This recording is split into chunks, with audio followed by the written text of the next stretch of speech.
Halo semua, kenalin nama aku Agung, Ilmu Ekonomi 2018. Kali ini kita akan melakukan sedikit review mengenai ISLM. Nah, sebenarnya kurva IS itu diturunkan dari keseimbangan pasar barang. Bisa dilihat nih di kurva yang atas itu kurva permintaan terhadap suatu barang.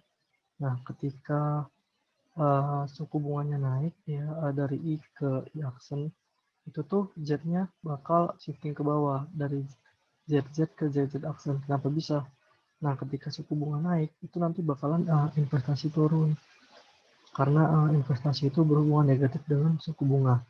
Nah, kalau investasi turun, nanti ZZ turun, terus akibatnya Y turun. Nah, ketika output atau income-nya turun, maka lagi-lagi C-nya turun, I-nya turun. Jadi ibaratnya muter-muter di situ, dia nyebabin multiplier effect.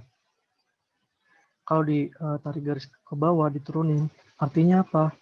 Artinya ketika ada peningkatan I atau suku bunga, jadinya outputnya itu turun, makanya dia slope-nya negatif. Sedangkan kalau di kurva LM atau liquidity money itu terjadi ketika keseimbangan di pasar keuangan. Nah, keseimbangan di pasar keuangan itu terjadi ketika real money supply-nya itu sama dengan real money demand. Di financial market itu karena interest rate-nya itu ditentukan oleh central bank, makanya kurva LM-nya itu dia bentuknya horizontal. Kenapa bisa? Jadi sebelumnya itu LM itu bentuknya positive slope, jadi naik dari kiri bawah ke kanan atas. Karena pada saat itu dia masih menerapkan monetary targeting framework. Jadi kayak bank sentral itu ngatur uang beredar. Cuman sekarang itu dia udah menggunakan inflation targeting framework. Jadi bank sentral itu nentuin suku bunga untuk menentukan atau menjaga inflasi di negara tersebut dan juga sekaligus menjaga jumlah uang beredar. Makanya LM-nya nanti horizontal. Terus yang perlu diingat itu IS relation, yaitu kan dipengaruhi oleh variabel C, I, G. Variabel C itu dipengaruhi oleh pendapatan dan juga tax. Sedangkan investasi itu dipengaruhi oleh dua juga, yaitu pendapatan dan berhubungan negatif dengan suku bunga. G-nya itu variabel eksogen. Dan LM relation itu cuman bergantung dari tingkat suku bunga atau dia biasa disebut policy rate. Kondisi keseimbangan terjadi itu ketika di titik A, yaitu kurva IS itu bersinggungan dengan kurva LM. Pada saat itu terjadi keseimbangan di pasar barang itu sama dengan keseimbangan di pasar keuangan. Ini tuh ada beberapa faktor yang berhubungan dengan kurva IS. Yang pertama yaitu fiscal policy. Misalnya kayak terjadi kontraksi fiskal, yaitu ngurangin budget defisit, jadi G-nya dikurangin, T-nya dinaikin. Akibatnya apa? IS-nya geser ke kiri, akibatnya outputnya berkurang. Sedangkan sebaliknya, kalau misalnya yang terjadi ekspansi fiskal, kayak peningkatan budget defisit, peningkatan G, penurunan T, itu menyebabkan kurva IS-nya geser ke kanan.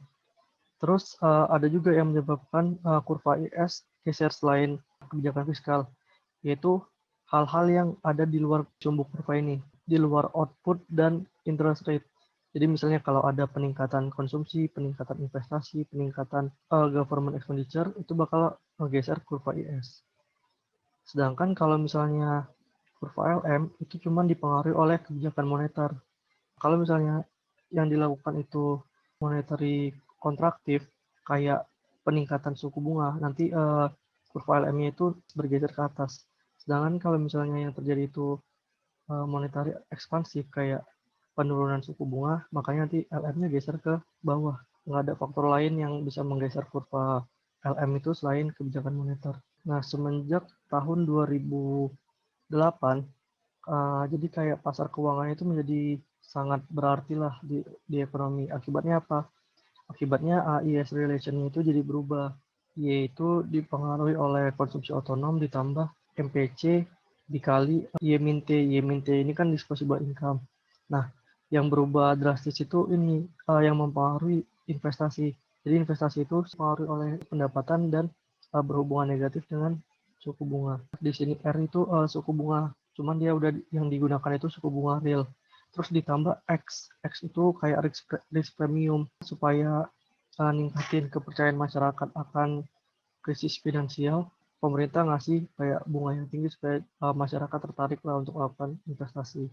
investasi itu semakin berbahaya, dia bakal nawarin bunga yang lebih tinggi. Sedangkan LM relation-nya itu di sini itu udah pakai suku bunga yang real, nggak yang nominal lagi. Suku bunga real itu di mana suku bunga nominal dikurangi ekspektasi inflasi.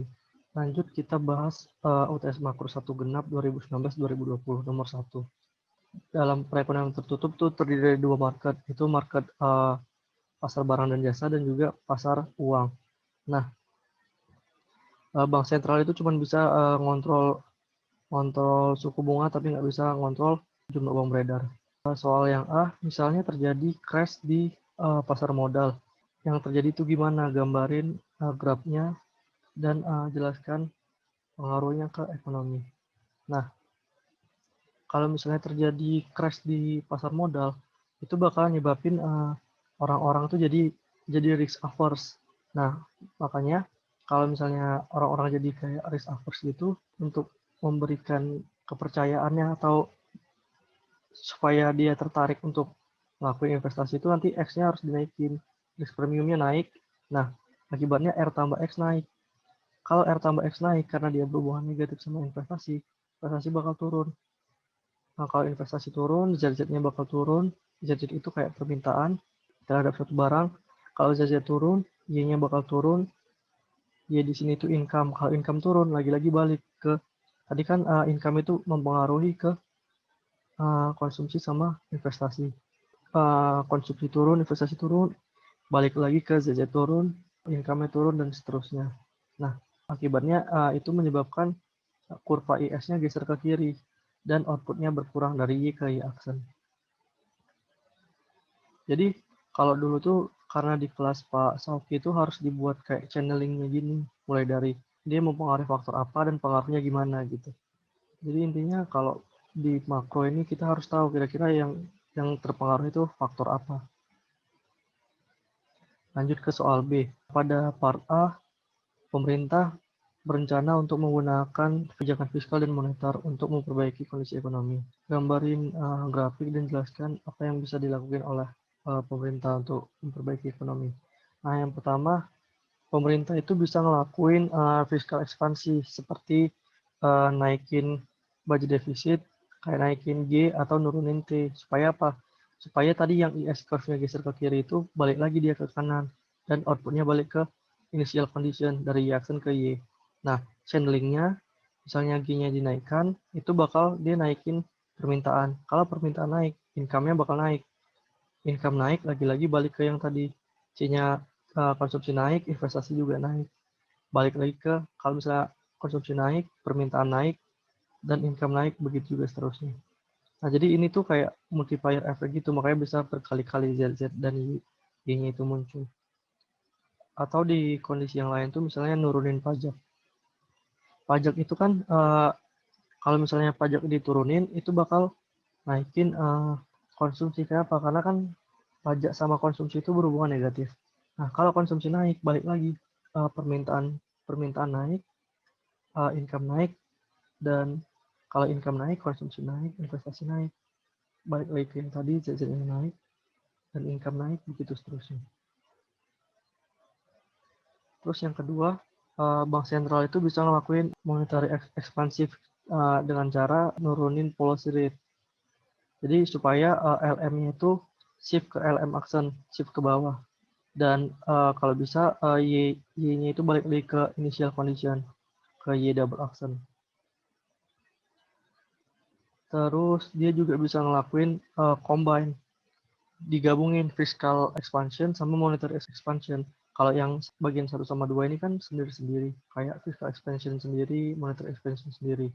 Cuman karena fiscal expansion itu kayak meningkatin government spending dan ngurangin pajak, itu bakal ningkatin budget defisit kan.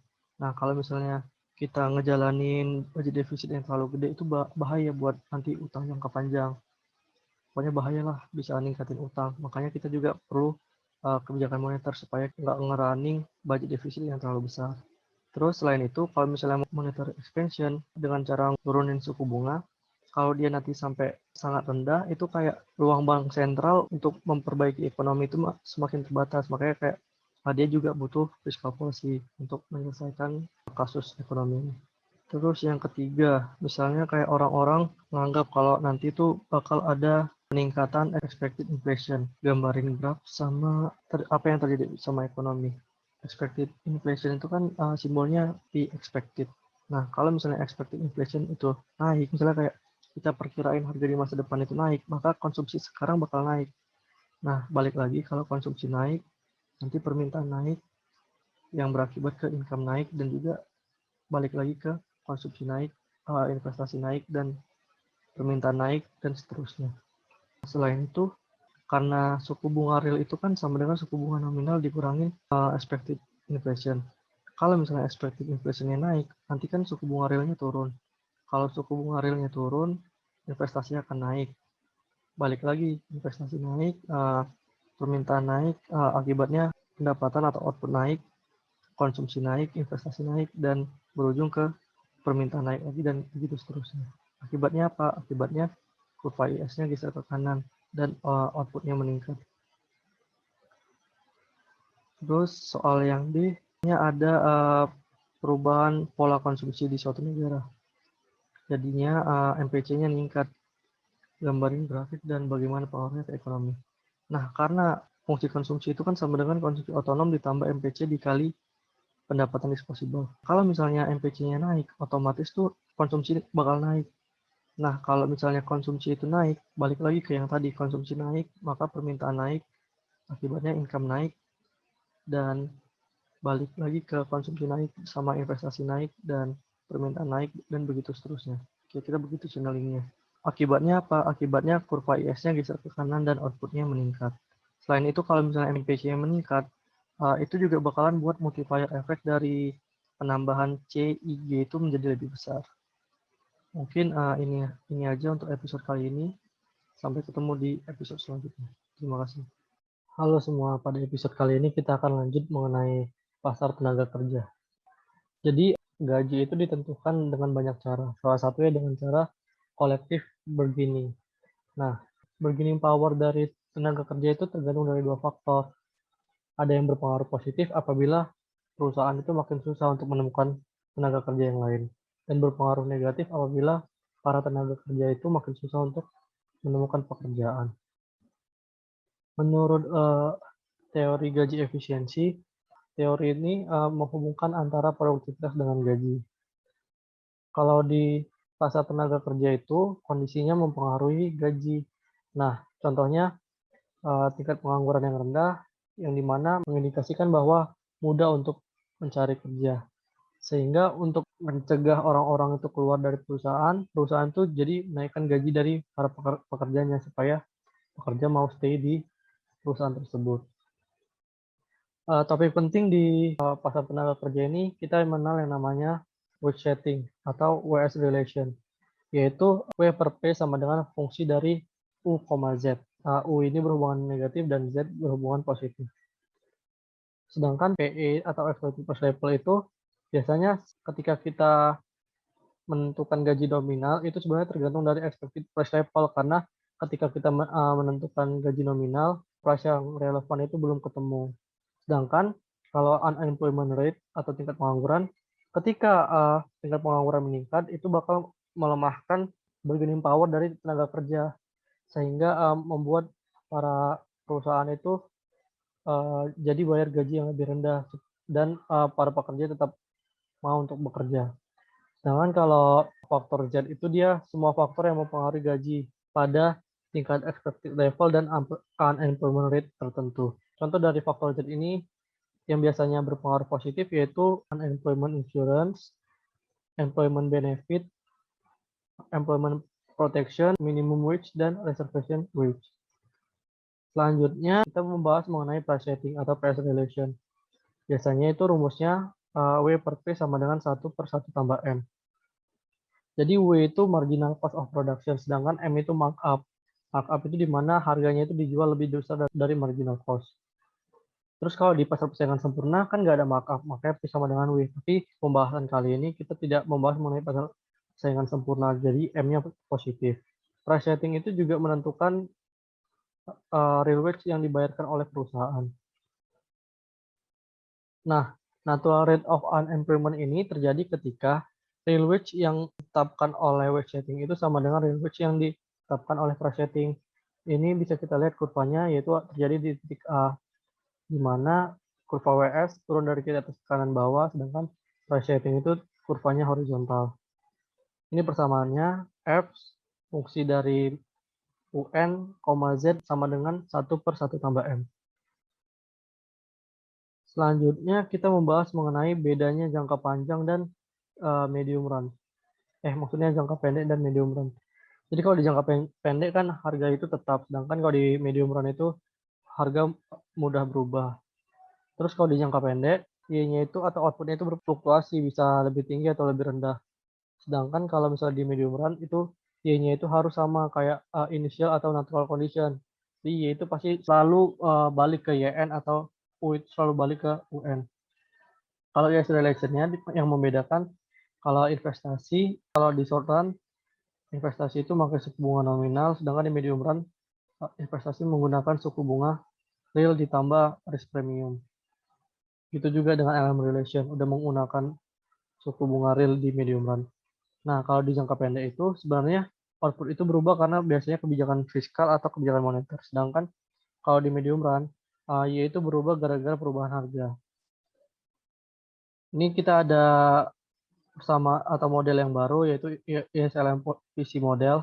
Nah, yang pertama kita bisa lihat nih ketika Y-nya itu lebih kecil daripada Y natural, itu bakal menyebabkan change in inflation rate itu positif. Nah, ini sebenarnya biasanya kebijakan itu bereaksi atas peningkatan inflasi ini. Makanya nanti bank sentral itu bakal naikin policy rate-nya sampai ke R natural. R natural itu di mana? R natural itu ketika nanti output yang terjadi di ekonomi itu sama dengan output natural dan change in inflation rate-nya itu sama dengan 0. Itu yes relation-nya sama, element relation-nya sama. Visi relation-nya ini sebenarnya yang sisi kirinya itu change in inflation rate, sedangkan sisi kanannya itu selisih pengangguran sekarang dengan pengangguran natural. Tapi sebenarnya yang kita gunakan itu kalau di PC relation itu lebih ke output daripada unemployment. Dan di PC itu juga kalau misalnya output makin tinggi itu bakal menyebabkan inflasi yang makin besar. Kita lanjut saja ke soal nomor 2. Nah, di soal ini kita dikasih ketetapan kalau misalnya di short run itu harga tetap, namun di medium run itu harga bisa menyesuaikan karena perubahan kondisi ekonomi. Terus seperti yang kita tahu dengan mengenai WS dan PS relation, ilustrasikan secara grafik dan jelaskan pengaruh dari skema kartu prakerja yang dibuat oleh pemerintah Indonesia terhadap equilibrium real wage dan natural rate of unemployment, natural level of employment, dan natural level of output. Jadi sebenarnya adanya kartu prakerja ini bakal mempengaruhi faktor Z. Karena para pengangguran itu bakal dapat unemployment benefit. Jadi menyebabkan faktor Z-nya itu meningkat. Ketika faktor Z yang meningkat, itu kan berhubungan dengan WS relation. Akibatnya WS-nya geser ke kanan. Nah, dari sini kita tahu WS-nya geser ke kanan, natural rate of unemployment-nya itu increase, yaitu dari UN ke UN action. Sedangkan real wage-nya itu tetap sama, karena PS-nya itu nggak berubah. Terus kalau karena penganggurannya itu naik, makanya orang yang bekerja itu bakalan turun, atau tingkat penyerapan tenaga kerja itu decrease. Nah, kalau orang yang bekerja itu makin dikit, maka output yang dihasilkan juga makin dikit atau natural level output-nya decrease. Selanjutnya soal yang B. Jadi produser itu menjual output-nya pada harga 20% di atas marginal cost. Artinya ada markup sebesar 20%. Terus dikasih tahu WS relation-nya di mana W sama dengan P kali 2 dikurang 10U. Terus dari informasi di atas tentukan real wage dan natural rate of unemployment. Ya udah kita bisa buat diketahuinya ada markup 20%, kita tulis ulang fungsi wage setting. Kita langsung buat ke fungsi WS relation-nya ke real wage yaitu W per P sama dengan 2 dikurang 10U. Price setting, kita dari price setting ini kita bisa nentuin real wage yaitu W per P sama dengan 1/1 tambah M. Yaitu sama dengan 1/1 tambah 0,2. karena kan markup-nya sebesar 20% dan hasilnya 0,83. Jadi dari sini kita tahu real wage-nya itu 0,83. Terus kita juga disuruh nentuin natural rate of unemployment. Natural rate of unemployment itu bisa ditentukan ketika real wage yang ditetapkan oleh wage setting itu sama dengan real wage yang ditetapkan oleh price setting. Makanya kita bisa bilang 1 per 1 tambah M itu sama dengan 2 dikurang 10U. Hasilnya 1 per 1 tambah 0,2 sama dengan 2 dikurang 10U. Terus kita kali silang, kan 1 per 1,2 kali 2 itu kan 2,4. 1,2 kali 10U itu 12U. Jadi 12U sama dengan 2,4 dikurang 1.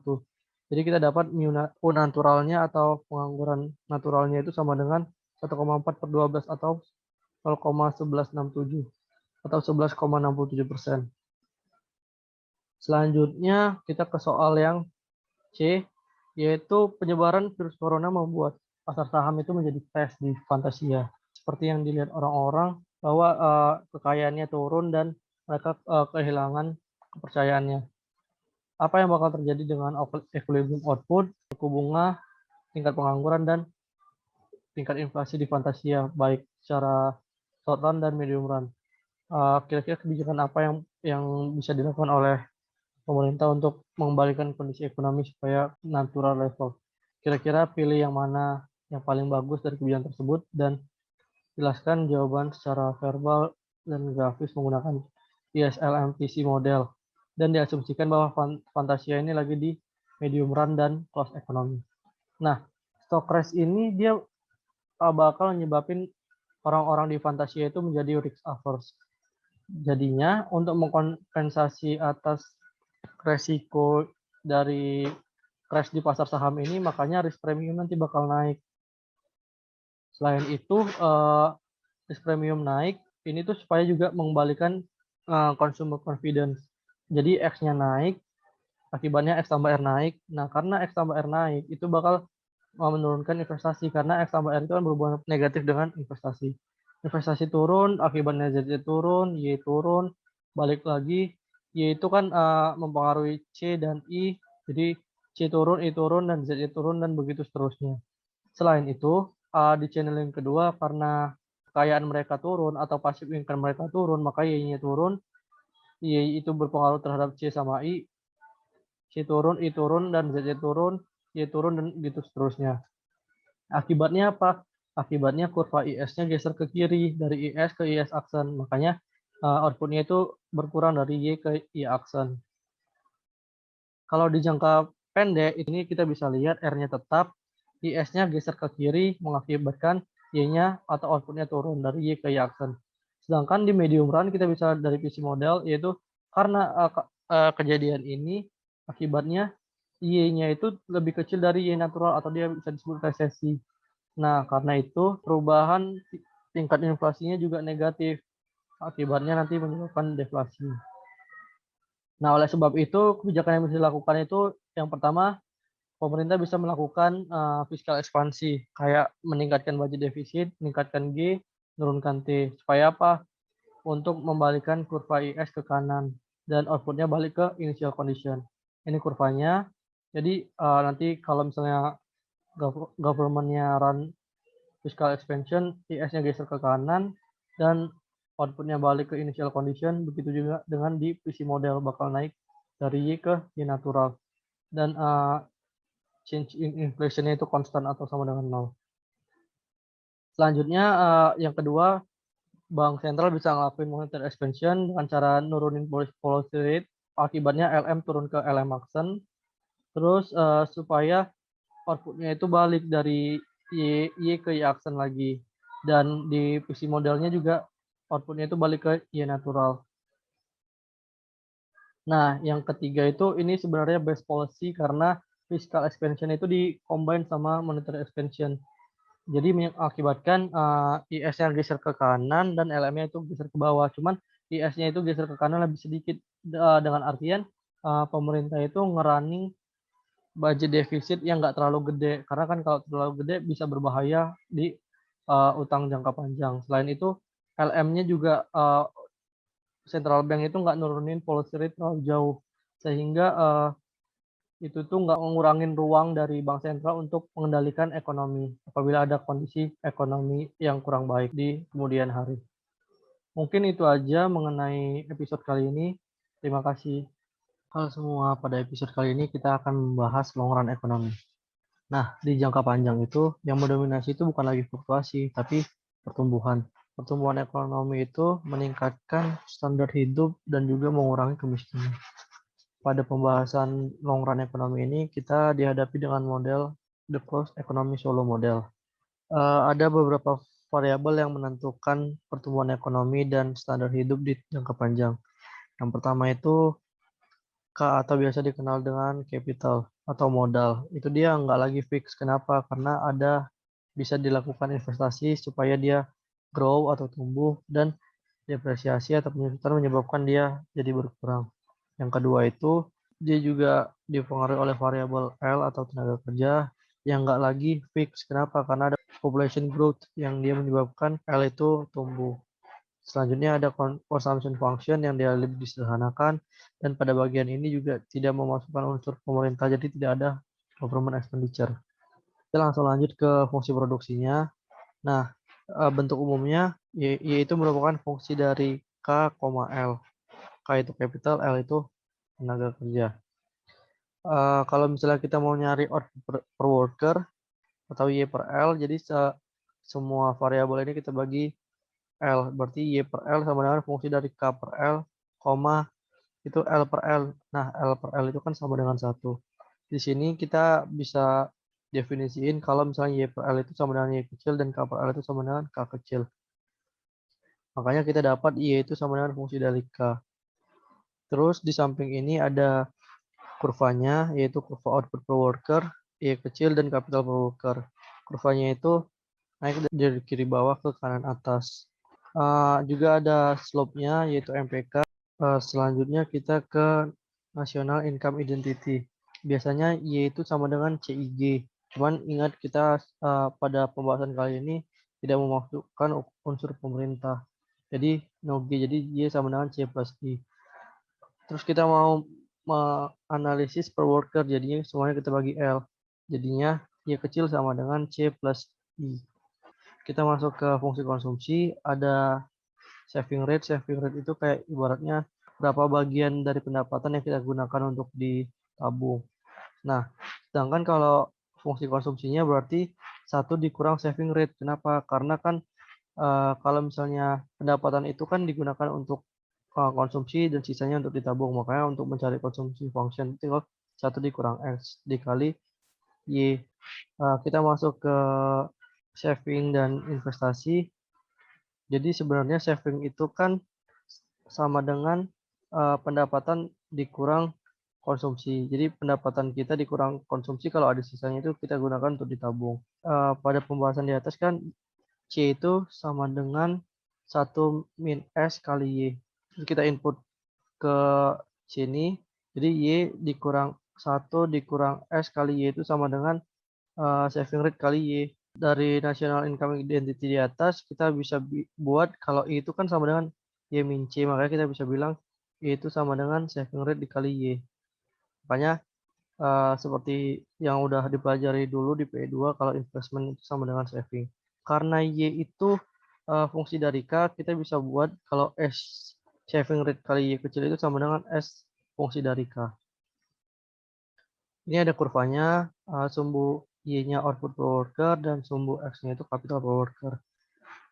Kalau yang lebih tinggi atau fungsi dari K ini merupakan outputnya. Nah, outputnya itu kan digunakan untuk konsumsi dan investasi. Investasi ini juga sama dengan saving kan, makanya dia S fungsi dari K atau SY saving rate kali Y kecil. Selanjutnya kita belajar mengenai akumulasi modal. Nah, ide dasarnya itu kan kalau misalnya dilakukan investasi bakal ningkatin stok barang modal, sedangkan kalau ada depresiasi atau penyusutan itu bakal ngurangin. Nah, makanya kita bisa buat kalau perubahan barang modal itu sama dengan investasi dikurangi depresiasi. Karena investasi itu tadi sama dengan saving atau saving rate kali Y, makanya kita bisa ganti kalau delta K itu sama dengan S saving rate dikali fungsi K dikurang depresiasi terhadap K. kita mengenal istilah baru namanya steady state, yaitu kondisi di mana kalau investasi itu cuma bisa nge-cover depresiasi. Artinya apa? Artinya Kak, pada saat ini tuh delta K-nya sama dengan nol, makanya SFK-nya itu sama dengan depresiasi terhadap K. Ini kurvanya steady state of capital stock itu terjadi di K bintang. Nih, di kondisi ini tuh investasi itu atau saving rate kali Y cuman bisa nge-cover depresiasi terhadap modal. Sedangkan kalau misalnya capital stock-nya itu di bawah dari K steady state, itu tuh investmentnya itu masih lebih gede dari depresiasi. Jadi masih ada perubahan stok barang modal. Selanjutnya ada istilah baru yang lain juga, yaitu the golden rule capital stock, yaitu kondisi steady state atau nilai steady state yang dia memaksimalkan konsumsi. Di sini kan kita tadi dapat K bintang. Makanya Y bintang itu fungsi dari K bintang. Jadi dari gambar ini kita bisa lihat kalau misalnya pendapatan itu kan atau output itu kan digunakan untuk konsumsi sama investasi. Nah, yang dia jarak antara atau ketinggian C gold-nya ini paling tinggi, itulah dia. Makanya disebut dia memaksimalkan konsumsi. Dari persamaannya kan kita bisa buat C bintang itu sama dengan Y bintang dikurang I bintang. Berarti yang digunakan itu yang K steady state. Karena kan kondisi nilai K steady state. Ya udah, kalau mau mencari sesuatu yang maksimum itu kan kita tahu turunan pertamanya itu harus sama dengan 0. Jadi turunan dari C bintang ini harus sama dengan 0. Nah, fungsi dari K ini kan kalau diturunin terhadap K itu dapatnya MPK, depresiasi terhadap K ini kalau diturunin terhadap K hasilnya jadi sigmanya. Makanya kondisi golden rule itu syaratnya ketika MPK sama dengan sigma. Nah, sebenarnya ini tuh ide dasarnya. Jadi nanti ada juga bisa ditambahin dia kalau ada population growth sama labor augmenting gitu. Jadi depresiasinya jadi lebih banyak. Oke, kita langsung lanjut ke soal UTS makro genap nomor 3. Nah, ini tuh fungsinya itu ada tambahan E, yaitu worker augmented technological progress. Jadi LE itu jadi number of effective workers. Jadi di sini tuh nanti depresiasinya itu jadi nambah. Di sini tuh soalnya assume nggak ada government dan cost economy. Jadi soal pertama tunjukkan kalau fungsinya itu ada properties constant return to scale. Kita tulis ulang fungsinya. Ini kan tuh bisa aja kita buat Y sama dengan K pangkat alpha dikali LE pangkat beta. Syarat constant return to scale itu sebenarnya gampang sih. Kalau alpha ditambah betanya itu sama dengan 1, itu pasti dia constant return to scale. Dari soal tersebut kita bisa dapat kalau setengah tambah setengah itu sama dengan 1, makanya dia disebut constant return to scale. Atau cara kedua, kita bisa masukin angka gitu, masukin angka di K sama LE. Jadi inputnya itu kita gandakan 3 kali. Nah, awalnya kan K pangkat setengah, LE pangkat setengah. Karena kita gandakan 3 kali, berarti kita pakai 3K, 3 LE. Berarti 3K pangkat setengah dikali 3 LE pangkat setengah. Hasilnya kan 3 pangkat setengah, K pangkat setengah dikali 3 pangkat setengah, LE pangkat setengah. Nah, 3 pangkat setengah dikali 3 pangkat setengah ini kan hasilnya sama dengan 3 pangkat 1. Makanya artinya apa? Fungsi ini itu constant return to scale. Kenapa? Karena peningkatan input sebesar 3 kali menyebabkan peningkatan output dengan proporsi yang sama, yaitu sebanyak 3 kali juga. Gitu. Terus kita disuruh nuliskan fungsinya itu dalam bentuk output per effective worker. Berarti tinggal kita buat semuanya tinggal dibagi LE. Berarti Y fungsi dari K per LE, LE per LE. Jadi Y itu fungsi dari K per LE, 1. Karena kan LE per LE itu 1. Terus kita buat definisi yang baru kalau Y per LE itu sama dengan Y kecil, K per LE itu sama dengan K kecil. Terus kita buat nih, ini fungsi yang baru. Y per LE itu sama dengan K per LE pangkat setengah dikali LE per LE pangkat setengah. LE per LE itu kan 1, jadi 1 pangkat setengah itu 1. Makanya kita langsung buat Y kecil itu fungsi dari K kecil, 1. Dan itu hasilnya sama dengan K kecil pangkat setengah. Terus kita disuruh ngebuktiin bahwa fungsi tersebut itu ada properti diminishing return.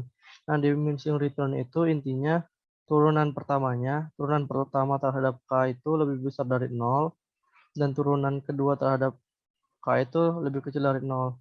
Nah, fungsinya kan K pangkat setengah. K pangkat setengah ini diturunin terhadap K itu hasilnya setengah dikali K pangkat min setengah. Karena setengahnya ini positif, dan ini K pangkat min setengah itu juga positif, maka hasilnya pasti lebih besar dari 0.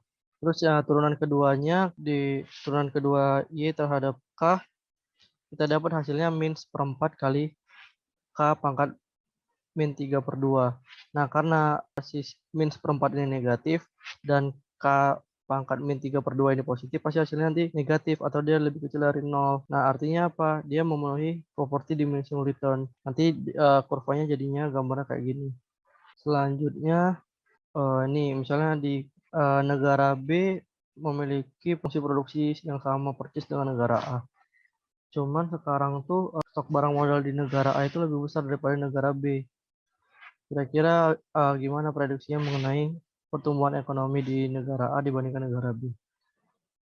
Dari sini kita tahu kalau capital stock di negara A lebih besar, lebih banyak dibandingkan capital stock di negara B. Nah, kalau misalnya capital stocknya lebih banyak, apabila ada penambahan capital lagi sebesar dari KA ke K aksen, negara yang memiliki capital stock itu pasti growth-nya itu lebih rendah. Kenapa? Karena kalau di negara yang capital stock-nya tinggi itu kan udah makin ke atas gitu, kayak mendekati ke steady state.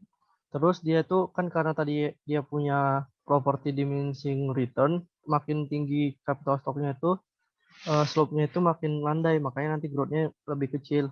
Dari sini kan kita bisa simpulin kalau di negara A itu growth-nya itu lebih rendah daripada negara B. Selain itu, kalau negara dengan capital stock itu juga kan punya depresiasi yang lebih gede. Ibaratnya itu ini tuh kalau di PE2 yang pelajaran catch-up effect. Itu tuh kan di catch-up effect kenapa negara yang berkembang itu punya pertumbuhan ekonomi yang lebih tinggi dibanding negara maju. Nah, sebenarnya kayak kenapa Indonesia itu pertumbuhan ekonominya lebih tinggi daripada Amerika? Karena ketika ada penambahan stok barang modal dikit aja atau penambahan sumber daya dikit aja, karena sumber daya di negara berkembang itu belum dioptimalkan, ketika itu ditambahin dikit aja tuh bakalan tingkatinnya gede. Sedangkan kalau misalnya di negara maju itu kan udah efisien gitu, udah sumber dayanya itu semuanya udah dimanfaatkan dengan baik. Jadi penambahan stok barang modalnya itu pengaruhnya cuma dikit ke pertumbuhan ekonominya. Selanjutnya kita hitung-hitung nih, diketahui kalau saving rate-nya 0,32, depresiasinya 0,03, population growth-nya 0,03, sama G-nya 0,02. Terus disuruh tentuin steady state level of capital accumulation. Nah, kondisi steady state tadi kan ketika investasinya itu cuma bisa nge-cover depresiasinya. Artinya apa? Delta K-nya itu sama dengan 0. Nah, karena di sini dia ada labor augmented technological progress, dia tuh nanti depresiasinya jadi nambah, ada N sama G. Jadi kan investasinya itu sama dengan sigma plus N plus G kali K. Nah, karena investasi itu sama dengan saving, jadi bisa kita ganti jadi saving rate dikali Y. Nah, karena Y itu fungsi dari K, bisa kita ganti S fungsi dari K sama dengan bla bla bla nih. Terus kita bisa masukin nilainya saving rate 0,32, fungsi dari K-nya kan K pangkat setengah, terus sisanya depresiasi 0,03, N-nya 0,03, dan G-nya itu 0,02. Terus di sini tuh harusnya ada ini ya, tanda kurung. Ya udah kita samar luasin, berarti K-nya kita pindahin ke kiri. Kita bagi ke bawah, jadi dikali silang. Nah, jadi kan K dibagi K pangkat setengah sama dengan 0,32 dibagi 0,08. Terus kita dapat hasilnya K pangkat setengah sama dengan 4. Berarti K bintangnya itu sama dengan 4 pangkat 2 atau 16. Terus tadi kita pengen cari outputnya, berarti output itu kan fungsi dari K. Nah, Y sama dengan K pangkat setengah kan. Kita dapat K-nya 16, berarti 16 pangkat setengah itu sama dengan 4. Terus kita disuruh nyari investasi. Investasi itu kan sama dengan saving rate dikali Y. Kita dapat Y-nya 4, saving rate-nya 0,32, berarti investasinya 1,28. C-nya itu kan sama dengan 1 dikurang S kali Y, berarti 1 kurang 0,32 dikali 4 sama dengan 2,72. Terus kita ditanya lagi, apakah kondisi nilai steady state level itu merupakan golden rule? Nah, jadi golden rule itu kan nilai steady state yang memaksimalkan consumption. Yaudah kita bisa masukin C bintang sama dengan Y bintang dikurang I bintang. Berarti kan kalau ada bintangnya itu kita masukin K-nya itu yang K bintang. Karena di kondisi steady state itu I sama dengan depresiasi, kita bisa tulis I-nya itu diganti sigma plus N plus G plus K, dikali K.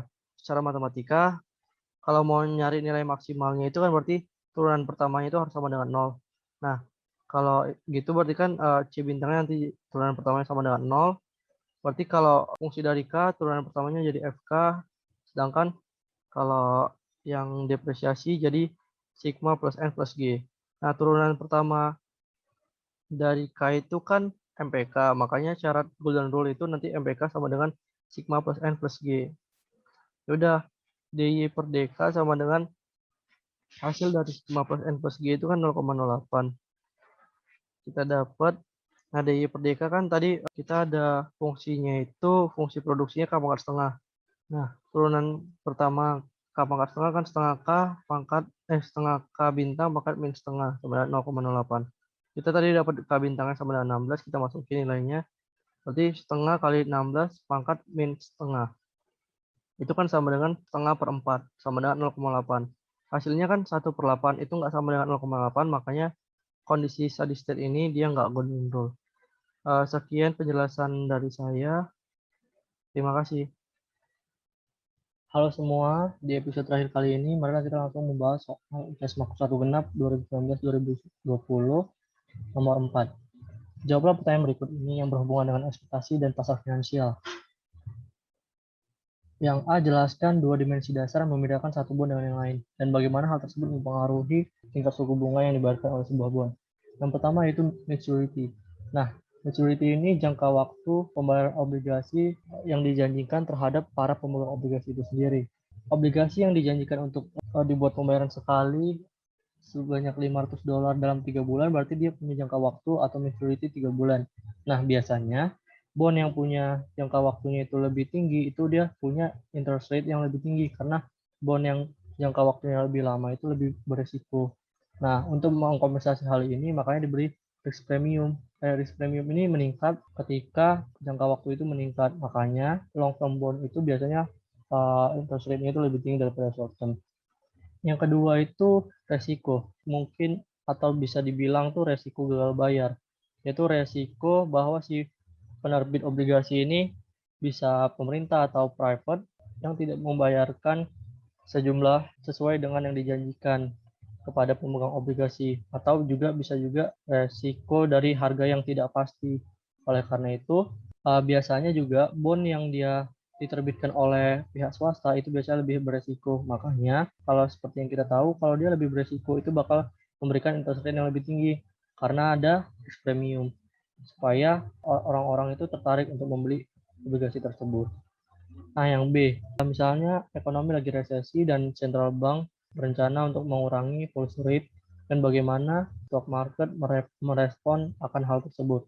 Nah, stock market itu merespon dengan dua cara. Yang pertama, kalau misalnya investornya itu fully anticipated, mereka tuh nggak bakal bereaksi karena mereka udah mengantisipasi dari penurunan policy rate tersebut. Jadi stock price atau biasa disimbolin dengan Q itu tetap. Sedangkan kalau misalnya investornya itu not fully anticipated, itu seperti yang kita tahu ketika ada penurunan policy rate itu bakal naikin Y. Channelingnya ketika R turun atau policy rate turun, itu investasi bakal naik. Investasi akan menaikkan ZZ dan menaikkan Y. Nah, Y itu kan berpengaruh terhadap konsumsi dan investasi. Terus lagi-lagi balik lagi ZZ naik, Y naik. Nah, karena Y naik ini, para investor itu berekspektasi bahwa dividen bakal meningkat, maka makin banyak yang beli saham sehingga stock price-nya atau Q-nya meningkat. Dari sini kesimpulannya, stock price atau Q itu akan meningkat karena mereka expect kalau dividennya bakal increase yang disebabkan oleh kenaikan income dari masyarakat atau income dari perusahaan tersebut. Yang terakhir yaitu misalnya ada unexpected increase di consumer spending. Apa yang bakal terjadi pada stock market? Kenaikan konsumsi yang tidak terduga ini channelingnya itu bakal naikin ZZ yang kemudian naikin income. Nah, income ini berpengaruh kepada konsumsi dan investasi, balik lagi ke naikin ZZ dan naikin income dan seterusnya. Nah, yang bakal terjadi di stock market itu ada dua. Nah, ketika pasar itu expect kalau central bank nggak bakal ngelakuin apa-apa, itu tuh channelingnya ketika C naik, Iya naik. Nah, karena income masyarakat naik itu orang-orang atau pasar berekspektasi bahwa dividen perusahaan itu bakal meningkat. Makanya banyak yang beli saham, akibatnya Q-nya meningkat atau stock price meningkat. Jadi kesimpulannya harga saham bakal naik karena mereka expect kalau dividen itu naik yang disebabkan oleh kenaikan income dari perusahaan. Yang kedua, ketika pasar itu expect kalau central bank itu bakal merespon dari kenaikan konsumsi ini, dia itu ketika konsumsi naik, kan income naik. Nah, akibatnya itu bakal nyebabin overheating. Makanya central bank itu bakal naikin policy rate-nya. Ketika policy rate-nya naik, maka expected policy rate-nya itu bakal naik. R expected itu bakal naik. Akibatnya ketika R expected naik, balik lagi ke channel yang sebelumnya itu bakal nurunin investasi sampai ke nurunin income yang juga berdampak pada penurunan harga. Kenapa? Karena orang-orang tuh expect dividen bakal turun. Jadi yang beli saham tuh bakal turun sehingga harga saham atau Q itu bakal turun. Nah, kesimpulannya stock price-nya itu bakal turun karena mereka expect kalau central bank itu bakal naikin policy rate untuk menstabilkan ekonomi yang sedang overheating. Sekian dari studi kali ini, semoga bermanfaat. Good luck semua untuk UTS-nya.